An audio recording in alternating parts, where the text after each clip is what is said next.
History facts. So, last time we ended off how San Francisco used to be called Yerba Buena. And I told you about the Mission Dolores. However, I didn't tell you why they had missions in the first place. See, back in the day, just like we all know, travel was very difficult, so was finding food unless you were good at hunting and killing. So, what they would do is they would set up a mission which would have a church, a building for some sort of criminals, and they'd have another building for the law.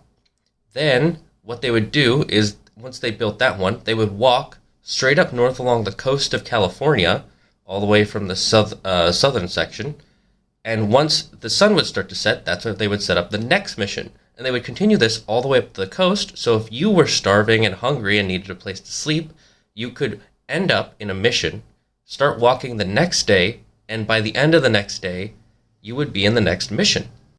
Now, you would think these missions were just 100% all happy, helping all the needy, helping all those who could help each other.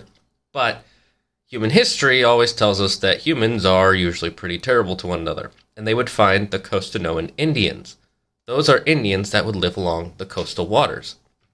And when they found them, the first things they did was, well, they captured them and first forced them to work in the missions. This is probably not a good thing to do to other people. Forcing work. Where have we seen that before? But on a kind of funny note, one of the fathers who was building the mission said, "I don't know why anyone would ever want to live in this place. You would hear the screams of men being tortured day in and day out." Well, when you look back on his notes, he was referring to the sea lions. Unfortunately, in more depressing news, the father in charge of disciplining those Native Americans said on his deathbed, "The only thing I regret is that I did not hit them more." Yeesh, talk about cruel and unusual. Follow for next week for more interesting history facts.